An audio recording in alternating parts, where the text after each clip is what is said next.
Hello guys, അപ്പോൾ എണീറ്റ് വന്നിട്ടേ ഉള്ളൂ. അപ്പോൾ നമ്മുടെ ലവ് മാരേജിൻ്റെ സെക്കൻഡ് പാർട്ട്, അപ്പോൾ അതിൻ്റെ ഇൻട്രോ എടുത്തിട്ടില്ല, ഒറ്റ സ്ട്രെച്ചിനെടുത്ത വീഡിയോ ആയിരുന്നു. പക്ഷെ വീഡിയോ നോക്കുമ്പോൾ ഭയങ്കര ലെങ്തി. അപ്പോൾ നമ്മൾ വിചാരിച്ചു 2 പാർട്ടായിട്ട് ഇടാമെന്ന് വിചാരിച്ചു. അപ്പോൾ അതിൻ്റെ ഇൻട്രോ ഒന്നും എടുത്തിട്ടുണ്ടായിരുന്നില്ല. അപ്പോൾ നിങ്ങൾ പോയി കണ്ടുവരൂ. അപ്പോൾ അതാ എണീറ്റ് വന്നിട്ടേ ഉള്ളൂ. അരണേട്ടൻ ഓൺ ഡ്യൂട്ടി. നമ്മുടെ മോർണിംഗ് ബ്രേക്ക്ഫാസ്റ്റ് എന്താ, ഉപ്പുമാ.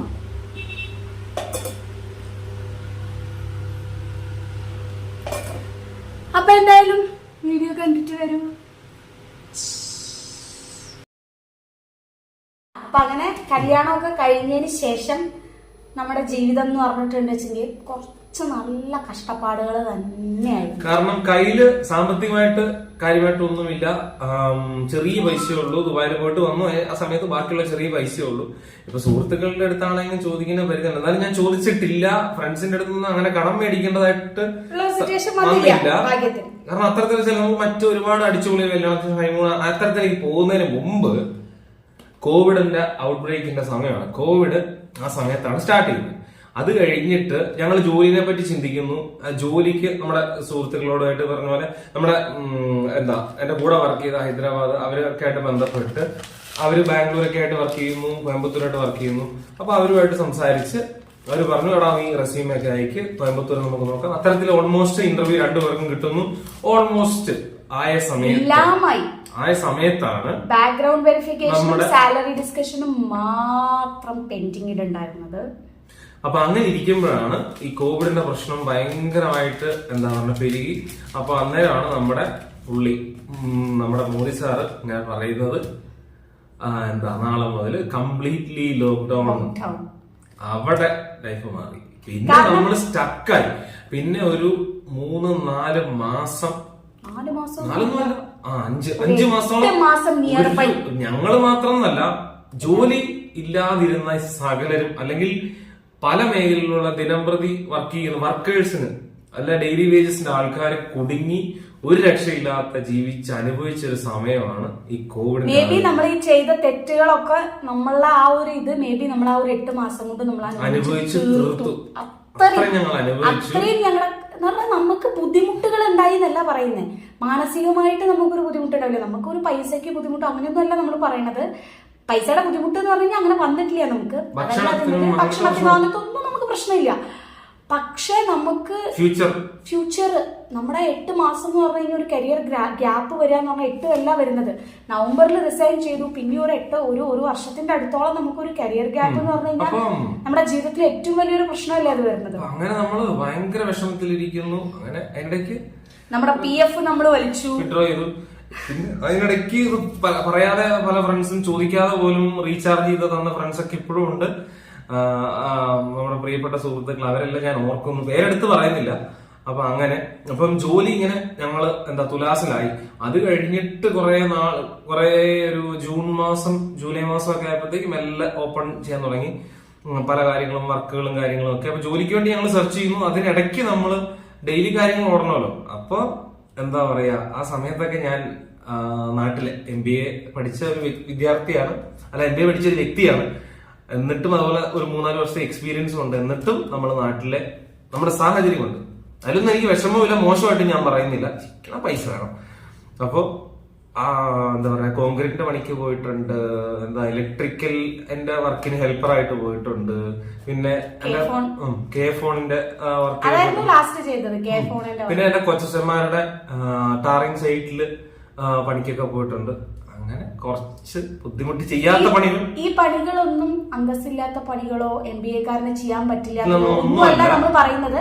നമ്മൾ അങ്ങനെ ഒരു പൊസിഷനിൽ ഇരുന്നിട്ട് നമ്മൾ സഡൻ ആയിട്ട് നമുക്ക് ഇങ്ങനെ ഒരു ഇത് വരുമ്പോൾ ഉണ്ടാവുന്ന ഒരു മാനസികാവസ്ഥ നമ്മുടെ ഉണ്ടാവുമല്ലോ. അതാണ് നമ്മൾ പറയുന്നത്. ഒരു തൊഴിലിനെ നമ്മൾ മോശമായിട്ട് പറയുന്നില്ല. അതുപോലെ കെ ഫോണിന്റെ ഒക്കെ പണിക്കെന്ന് പറഞ്ഞാൽ ഞാനൊരു മരത്തെ പോലും കയറാത്ത ആളാണ്. അങ്ങനെ ഒരു വ്യക്തി കെ ഫോൺ എന്ന് പറഞ്ഞു കഴിഞ്ഞാൽ, കെ ഫോൺ നമ്മുടെ ഗവൺമെന്റിന്റെ ഫൈബർ ഒപ്റ്റിക്സിന്റെ പരിപാടിയാണ്. അപ്പൊ അതിന് കേബിൾ വലിക്കുന്ന പരിപാടിയാണ്. അപ്പൊ അതിന് ക്ലാമ്പ് അടിക്കുന്ന പരിപാടിയൊക്കെ, പോസ്റ്റിന്റെ ടോപ്പിൽ കയറി ക്ലാമ്പ് അടിക്കുന്ന പരിപാടിയൊക്കെ ആയിരുന്നു. ഞാൻ മരത്തിൽ പോലും കയറാത്ത ചെയ്യേണ്ടി വന്നു. അപ്പൊ അങ്ങനെ എല്ലാം ചെയ്ത് ഒരു 5-6 മാസത്തിന് ശേഷം ഓൾമോസ്റ്റ് ഒരു ഒക്ടോബർ ഒക്കെ ആയപ്പോഴത്തേക്ക് നമ്മുടെ പ്രീവിയസ്ലി വർക്ക് ചെയ്ത കമ്പനിയായിട്ട് റിലേറ്റഡ് ആയിട്ടുള്ള വർക്കിൽ എറണാകുളത്ത് ഓൾമോസ്റ്റ് എനിക്ക് അത് എന്റെ ഒരു ഫ്രണ്ട് വഴി അവൻ റെഫർ ചെയ്യും. ആ ജോലി പറയട്ടെ, അതിന്റെ മുന്നേ കുറച്ചും കൂടെ ഈ കൊറോണയില് ഇവര് ഈ ഫസ്റ്റ് നമ്മൾ ഈ കോൺട്രാക്ടിന്റെ ആണെങ്കിലും ഇതുപോലെ എന്തായിരുന്നു കോൺട്രാക്ട് അല്ലേ, കോൺട്രാക്ടിന്റെ പണികളൊന്നും എടുക്കണ്ടായിരുന്നില്ലല്ലോ കോവിഡ് ലോക്ക്ഡൌൺ സമയത്ത്. അപ്പോഴും നമുക്ക് ഇൻകം വേണമല്ലോ. നമുക്ക് എന്താ ആകെ ഒരു ഉള്ളതെന്ന് വെച്ച് കഴിഞ്ഞാൽ നമുക്ക് അത്യാവശ്യം സ്ഥലമുണ്ട്. ഓക്കെ, അപ്പൊ സ്ഥലം അത്യാവശ്യം നല്ലോണം ഉണ്ട്. അപ്പൊ മമ്മിക്കായിട്ട് വേറെ പറമ്പുണ്ട്, പപ്പ വാങ്ങി വെച്ച പപ്പയുടെ കുറച്ച് പറമ്പുകളും ഉണ്ട്, അങ്ങനെയൊക്കെ ഉണ്ട്. അപ്പോൾ നമ്മുടെ ഇൻകം എന്ന് പറഞ്ഞു കഴിഞ്ഞാൽ ഞങ്ങൾ ചെയ്തുകൊണ്ടിരുന്നിരുന്നത് മെയിനായിട്ട് കൊക്കോ ഇല്ലേ, കൊക്കോ. എൻ്റെ ലൈഫിലൊക്കെ ആദ്യമായിട്ടാണ് ഞാൻ ഇതൊക്കെ ചെയ്യണത് കേട്ടോ. കൊക്കോ വരച്ചിട്ട് നമ്മൾ വിറ്റിട്ടുണ്ട് അല്ലേ, കൊക്കോ വരച്ച് വിറ്റിട്ടുണ്ട്. മമ്മി എന്ന് പറഞ്ഞു കഴിഞ്ഞാൽ ഒന്നുമില്ല, മമ്മി അത്രയും സിമ്പിളാ. ഞാനും മമ്മിയൊക്കെ എന്ത് ചെയ്യുന്നറിയോ, പറമ്പിക്ക് ഇറങ്ങും. നമുക്ക് സാധനങ്ങൾക്കൊന്നും നമുക്ക് ഒരു ബുദ്ധിമുട്ടൊന്നും അങ്ങനെയൊന്നും ഉണ്ടായിരുന്നില്ല. പക്ഷെ നമുക്ക് മിക്കതും നമുക്ക് വീട്ടിൽ ഭക്ഷണം നമുക്ക് ആ പറമ്പിൽ ഇറങ്ങിയാൽ തന്നെ നമുക്ക് കിട്ടുമായിരുന്നു. അപ്പൊ പറമ്പുള്ളവരൊരു ഗുണം നമുക്ക് ലോക്ക്ഡൌണിൽ അപ്പോഴാട്ടോ മനസ്സിലായത്. പിന്നെ മമ്മി നമുക്ക് എന്തെങ്കിലും ഒരു വട്ടച്ചെലവിനൊക്കെ നമുക്ക് എന്തെങ്കിലുമൊക്കെ ആവശ്യത്തിന് വേണമെന്നുണ്ടെങ്കിൽ നമ്മൾ എന്ത് ചെയ്യും, എന്താ ചെയ്യാ, നമുക്കിപ്പോൾ വീട്ടുകാരോട് ചോദിക്കാൻ പറ്റില്ലല്ലോ. നമുക്ക് എന്തെങ്കിലും ഒരു സാധനം മേടിക്കണം, അറ്റ്ലീസ്റ്റ് നമുക്കൊരു പാഡ് മേടിക്കണം എന്നുണ്ടെങ്കിൽ അവരോട് ചോദിക്കാൻ പറ്റില്ലല്ലോ. അപ്പൊ നമ്മൾ എന്താ ചെയ്യുന്നത്, ഈ കൊക്കോ പറിക്കും, കൊക്കോ പറിച്ച് വിൽക്കുക. അടയ്ക്ക പൊളിച്ചിട്ടുണ്ട് അല്ലേ, കുറേ അടയ്ക്കകളുണ്ട്. അപ്പൊ അന്നോ അടയ്ക്കയ്ക്ക് നല്ല വിലയുള്ള സമയമാണ്. മമ്മി പറയും അവിടെ അടയ്ക്കുണ്ട്, പൊളിച്ചോ, നിങ്ങൾ എന്താ വെച്ചാൽ മേടിച്ചോ, ഒന്നും കുഴപ്പമില്ല, അതൊന്നും നമുക്കൊരു സീനില്ല. നമുക്കാണെങ്കിലും കൊറോണ സമയത്ത് പെട്ടത് നമ്മുടെ ഏട്ടൻ ഉണ്ടായിരുന്നു. ഏട്ടൻ ഹോട്ടലിലാണ് വർക്ക് ചെയ്യുന്നുണ്ടായിരുന്നു, ഹോട്ടൽ മാനേജ്മെന്റ് കഴിഞ്ഞ് മാനേജായിട്ട്. പുള്ളി അവിടെ ഉണ്ട്, പുള്ളിക്കും അങ്ങനെ തന്നെയായിരുന്നു അവസ്ഥ. പുള്ളിക്ക് 2 പിള്ളേരും കൂടി ഉണ്ട്. അപ്പോൾ പുള്ളിക്കും അത് തന്നെയാണ് വരുമാനമുള്ള. നമ്മൾ അങ്ങനെ ഇരുന്ന് ജോലി, പക്ഷെ അതൊരു നമുക്ക് മാനസികമായിട്ട് നമുക്ക് അത്ര അങ്ങനെയുള്ള പിരിമുറുക്കം വന്നില്ല, ഒരു ജോളിയൊക്കെ തന്നെയായിരുന്നു നമ്മൾ കേട്ടോ. പിന്നെ ഒറ്റയ്ക്കാവുന്നതിൻ്റെയൊക്കെയുള്ള ചെറിയൊരു പ്രശ്നങ്ങൾ അങ്ങനെയൊക്കെ ഉണ്ടായിരുന്നു. പക്ഷെ ഇങ്ങനെയൊക്കെ ആയിരുന്നു നമ്മുടെ ആ ഒരു കോവിഡ് സമയം ഉണ്ടായിരുന്നത്. അടയ്ക്ക പൊളിക്കൽ, കൊക്കോ വിൽക്കല്, കാപ്പി, ജാതിപത്രി, അയ്യോ ഇങ്ങനത്തെ സാധനം എന്റെ ജീവിതം ഞാൻ ഒന്നും കണ്ടിട്ടില്ല. ഞാൻ പറയില്ല, 1 രൂപയുടെ വാല്യൂ എന്ന് പറഞ്ഞ സാധനം ഞാൻ ഹൈദരാബാദിൽ ഇപ്പൊ നോക്കുകയാണെങ്കിൽ എൻ്റെ അടുത്ത് ഒരുപാട് പൈസ ഉണ്ടാവേണ്ടതാ. പക്ഷെ 1 രൂപയുടെ വാല്യൂ നമുക്കറിയില്ലായിരുന്നു, വെറുതെ ദൂർത്തടിച്ച് കളിക്കുകയായിരുന്നു അന്നൊക്കെ എന്ന് പറഞ്ഞിട്ടുണ്ടെങ്കിൽ. ഇത് കഴിഞ്ഞ് കോൺക്രീറ്റിന്റെയും മറ്റേ ടാറിങ്ങിന്റെ ഒക്കെ കോൺട്രാക്ടിന്റെ ഒക്കെ ഇതിന് പോകുമ്പോൾ നമുക്ക് ഇങ്ങനെ പൈസ കിട്ടുമല്ലോ ആഴ്ചയിൽ, ശനിയാഴ്ച ദിവസങ്ങളിൽ.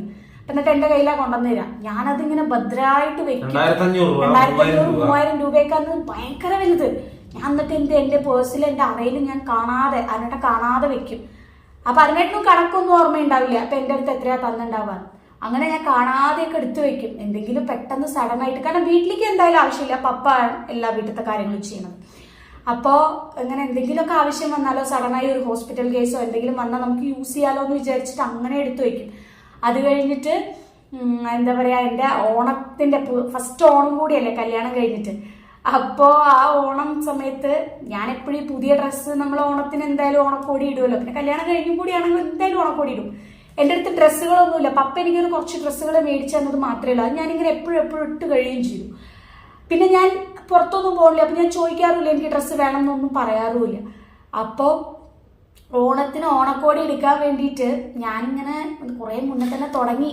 500-600 കയ്യിലുള്ളൂ തോന്നുന്നു. അല്ലല്ല, കയ്യില് പൈസ ഉണ്ട്, 10,000-3000 മേലൊക്കെ കയ്യിൽ പൈസ ഉണ്ട്. പക്ഷെ എനിക്ക് അത് എടുക്കാൻ മനസ്സ് വരുന്നില്ല.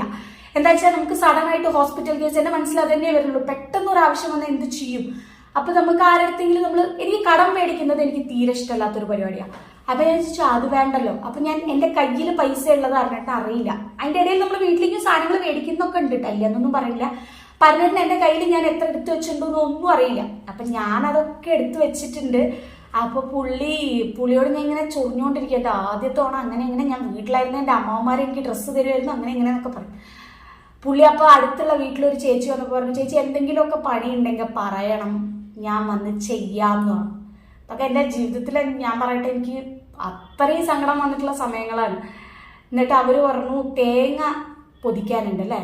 എനിക്ക് വശമാണ്, ഞാൻ എന്റെ വീട്ടിലൊക്കെ പൊതിച്ചിട്ടുണ്ട്. ഞാൻ ചേച്ചിയുടെ എന്റെ വീടിന്റെ പറമ്പിനോട് ചേർന്ന് പറയുമ്പോ അപ്പൊ അവരുടെ വീട്ടിലിങ്ങനെ നമുക്ക് പണ്ട് ചെറുപ്പത്തിൽ എന്ന് പറഞ്ഞാൽ +2 ഡിഗ്രി ഒക്കെ പഠിച്ചുകൊണ്ടിരുന്ന സമയത്ത് എന്താ പോക്കറ്റ് മണിക്ക് വേണ്ടി തേങ്ങ ഒക്കെ പൊതിക്കാൻ നല്ല വശമാണ്. ഇപ്പൊ നമ്മൾ ഈ മെഷീനിൽ പൊതിക്കുന്നതല്ല, ഇത് സാറിനൊരു പാരയുണ്ട്, ഒരു സിംഗിൾ പാര, അതിൽ കുത്തി പൊതിക്കുന്ന പോലത്തെ അങ്ങനത്തെ പരിപാടിയാണ്.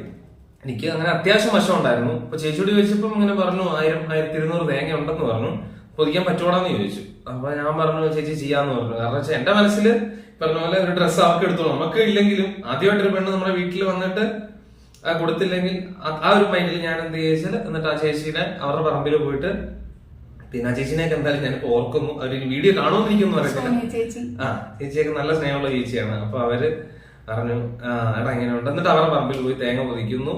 എന്നിട്ട് ആ തേങ്ങ കൊറേ തേങ്ങയും മാത്രല്ല ഒരു കുണ്ട് പോലത്തെ ഒരു സ്ഥലം, ഭയങ്കര കുഴിയായിട്ടുള്ള ഒരു സ്ഥലമാണ്. അവിടുന്ന് ആ തേങ്ങ പൊതിച്ച് തേങ്ങ പൊതിച്ച് ചുമന്ന് വീട്ടിൽ കൊണ്ടുപോയി.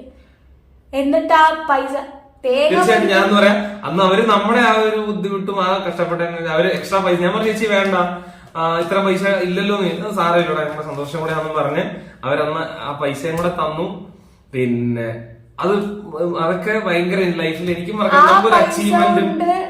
ഉത്രാടത്തിന്റെ അന്ന് പോയിട്ടാണ് ഞാൻ ഡ്രസ്സ് എടുക്കുന്നത്. പൂരാടത്തിന്റെ അന്ന് പൈസ കിട്ടി, ഉത്രാടത്തിന്റെ അന്ന് ഇപ്പോൾ യൂസ് ചെയ്യുന്നുണ്ട്. അത് ഞാൻ എന്റെ ജീവിതത്തിൽ ഒരിക്കലും ഞാൻ കളയൂല, എന്തൊക്കെ വന്നാൽ കൂടെ. കാരണം ജീവിതത്തിൽ നമുക്ക് ഓരോ കാര്യങ്ങളും നമുക്ക് ഓരോ പാഠങ്ങളാണ്. അങ്ങനെയുള്ള ഒരൊറ്റ പാടാണ്. നമ്മൾ ഇന്നിപ്പോ നമുക്ക് ഒരുപാട് ഡ്രസ്സുകൾ മേടിക്കാം. ഇപ്പൊ വിചാരിച്ചാൽ പോയി ഇപ്പൊ ഡ്രസ്സ് വേണമെങ്കിൽ നമുക്ക് പോയി മേടിക്കാം. പക്ഷെ അന്ന് നമ്മൾ 1 രൂപ ഇല്ലാഞ്ഞിട്ട് ഇത്രയും ചെയ്തിട്ട് എനിക്ക് അത് കയ്യൊക്കെ ഇങ്ങനെ വിണ്ട് കീറിയിട്ടാ വന്നിട്ടുണ്ടായിരുന്നു. ആ ഡ്രസ് ഇടുമ്പോ ഇപ്പോഴും എന്റെ കണ്ണെന്നറിയാം. അത്രയും വിഷമാണ് അങ്ങനത്തെ ആ ഒരു ഡ്രസ്സ് എന്ന് പറഞ്ഞു കഴിഞ്ഞപ്പോ. എന്റെ ജീവിതത്തില് എനിക്കറിയില്ല അത് എങ്ങനെ പറയണം, അത്രയും എനിക്ക് വിഷമം വന്നിട്ടുള്ള ഒരു സമയമാണ്. അങ്ങനെ വരെ ഞങ്ങള് ബുദ്ധിമുട്ടിയിട്ടുണ്ട്. അപ്പം അതിനുശേഷം നമ്മൾ എറണാകുളത്തേക്ക് മൂവ് ചെയ്യാണ്. ഒരു 8 മാസം കഴിഞ്ഞിട്ട് അർണേട്ടിന് ജോലി കിട്ടി.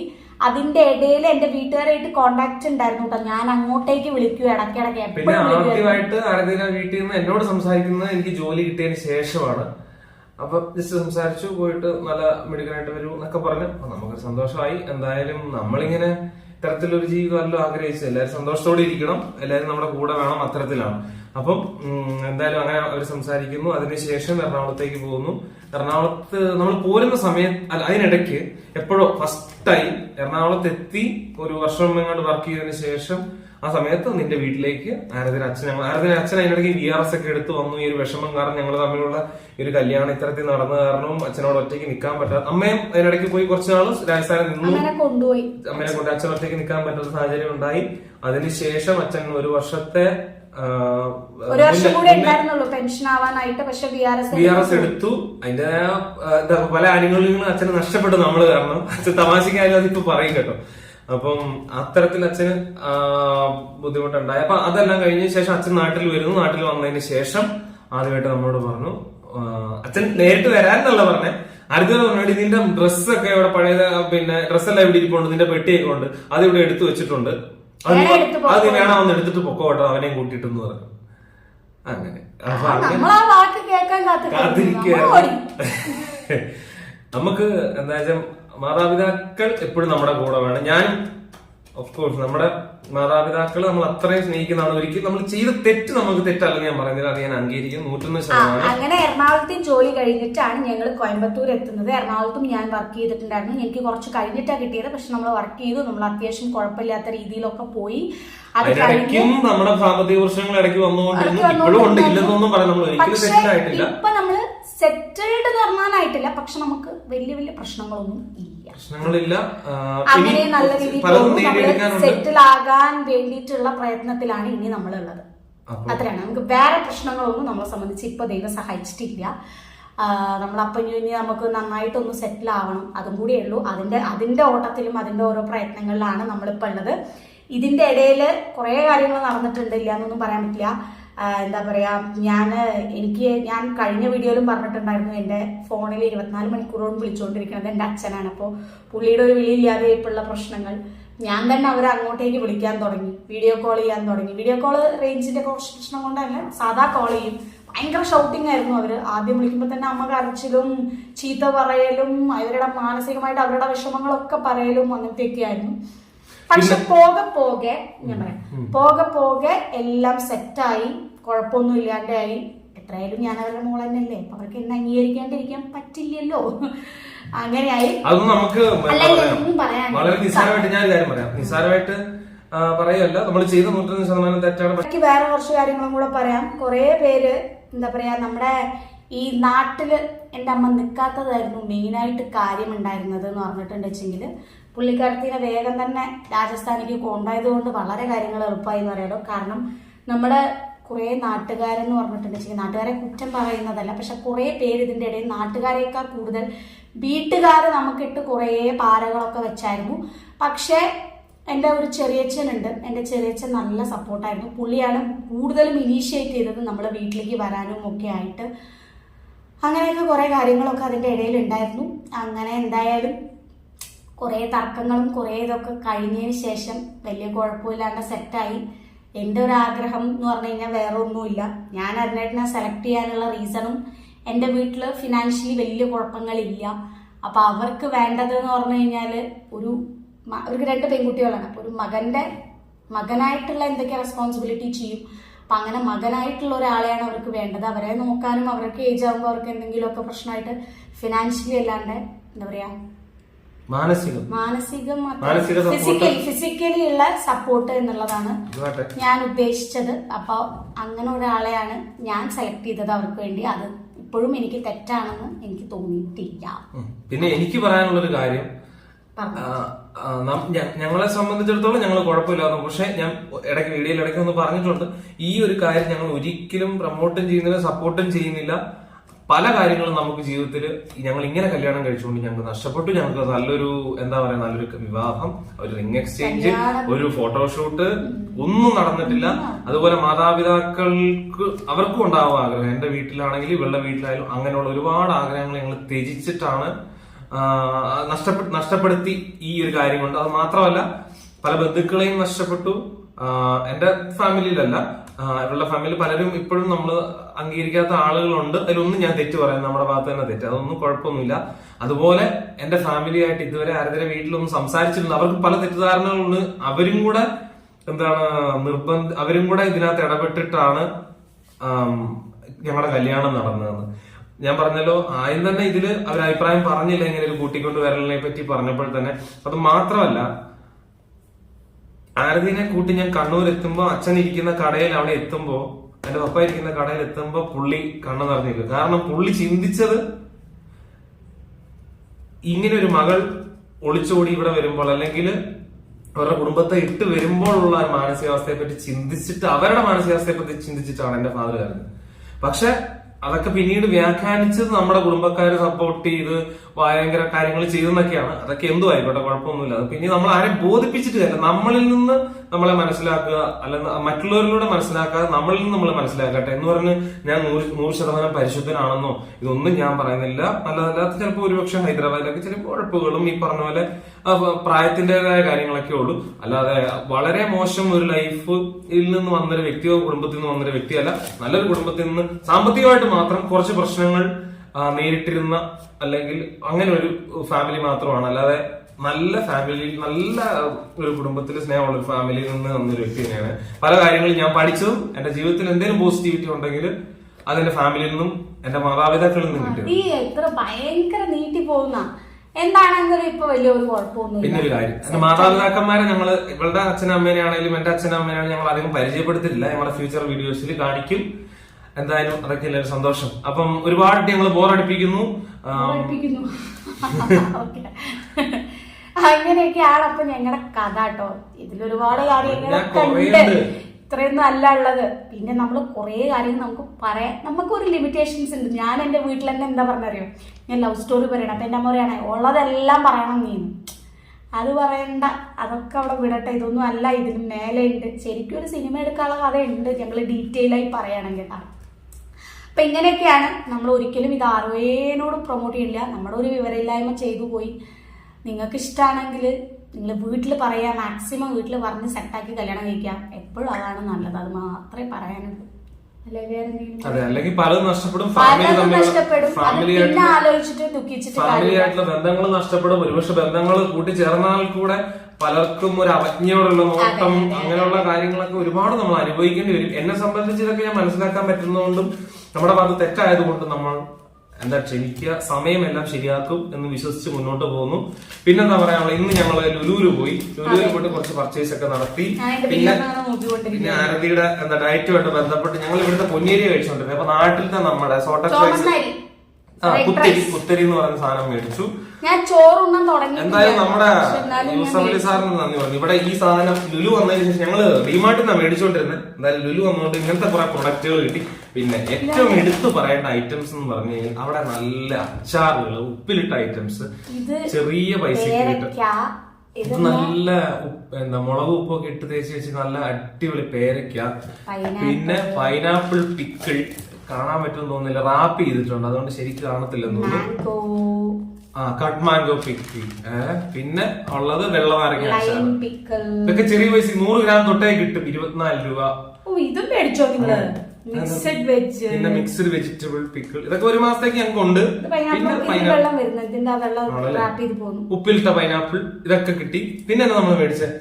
പിന്നെന്താ കുറച്ച് ഫ്രൂട്ട്സ്. പിന്നെ ഉച്ചക്കത്തെ ഫുഡ് ഇപ്പൊ ലുലുവിൽ എന്താ വെച്ച് കഴിഞ്ഞാല് ഇപ്പൊ ഫുഡിന്റെ പരിപാടികളുണ്ടല്ലോ. അപ്പൊ ഞങ്ങൾ അവിടെ നിന്ന് ഉച്ചയ്ക്ക് കഴിച്ചാൽ ഞാൻ ബിരിയാണി റൈസും പിന്നെ ചിക്കന്റെ ഐറ്റവും, ആരതി അവിടെ നിന്ന് നാനും കഴിച്ചു. പിന്നെ ആ ചിക്കന്റെ ഗ്രേവിയും കൂട്ടിയാണ് കഴിച്ചത്. എന്തോ മഞ്ചൂരിയൻ ടൈപ്പ് ഒരു സാധനമായിരുന്നു. പിന്നെ കുഴപ്പമില്ലാത്ത സാധനമായിരുന്നു. അപ്പൊ ഞാൻ ഡയറ്റിലായതുകൊണ്ട് ഞാൻ പച്ചക്കറികള്, കുറച്ച് ഫ്രൂട്ട്സ്, സാധനങ്ങളൊക്കെയാണ് മേടിച്ചത്. വീട്ടിലോട്ടേക്ക് വേണ്ട കുറച്ച് സാധനങ്ങൾ അതൊക്കെ നോക്കിയിരിക്കുവായിരുന്നു. അന്നേരമാണ് വിളിച്ചത്. അന്നേരമാണ് നമ്മൾ വിചാരിച്ചത് എന്നാ നമുക്ക് ലവ് സ്റ്റോറി തുടങ്ങാം, അങ്ങനെ അങ്ങ് അവസാനിക്കാമെന്ന് വിചാരിച്ചു. എന്തായാലും ഇവിടെ ഭയങ്കര ചൂടാണ്, നാട്ടിൽ ഭയങ്കര ചൂടാണ്. അതുപോലെ എന്താണ്, അങ്ങനെയൊക്കെയാണ് കാര്യങ്ങൾ. എല്ലാരും ഹാപ്പി ആയിട്ടിരിക്കും. അടുത്ത വീഡിയോയിൽ ഞാൻ കുറച്ച് വേറെ വെയിറ്റ് ലോസിന്റെ കാര്യങ്ങളൊക്കെ ആയിട്ട് വരാട്ടോ. അതെ, അതുപോലെ നമ്മൾ ഈ ചെയ്തതും പറഞ്ഞതും വെച്ച് നമ്മുടെ വീഡിയോ കുറഞ്ഞ ലിമിറ്റഡ് ആളുകളാണ് കാണുന്നതെങ്കിലും കാണുന്നവർക്ക് ആർക്കെങ്കിലും കഴിഞ്ഞ വീഡിയോക്ക് കുറച്ച് പേര് നമുക്ക് പരിചയമില്ലാത്തവർ വരെ നമുക്ക് അഭിപ്രായങ്ങൾ പറഞ്ഞു. അതിലൊക്കെ എന്തായാലും നമുക്ക് വളരെ സന്തോഷം. അപ്പൊ ഇത് ഇപ്പൊ നമ്മൾ പറഞ്ഞ കാര്യങ്ങൾ 100% സത്യസന്ധമായിട്ട് പറഞ്ഞ കാര്യങ്ങളാണ്. അതില് ആർക്കെങ്കിലും എന്തെങ്കിലും അഭിപ്രായങ്ങളോ ഉപദേശങ്ങളോ ഉണ്ടെങ്കിൽ തീർച്ചയായിട്ടും ആഡ് ചെയ്യുക, കമന്റ് ചെയ്യുക. അപ്പൊ എല്ലാവർക്കും എല്ലാവരുടെ സ്നേഹത്തിനും നന്ദി. അങ്ങനെയൊക്കെയാണ്. അപ്പൊ ശരി, ബൈ ബൈ. അപ്പൊ ഇത്രയുള്ള വീഡിയോ. അടുത്ത നല്ല വീഡിയോ ആയിട്ട് ഞങ്ങൾ വരാം. Bye bye.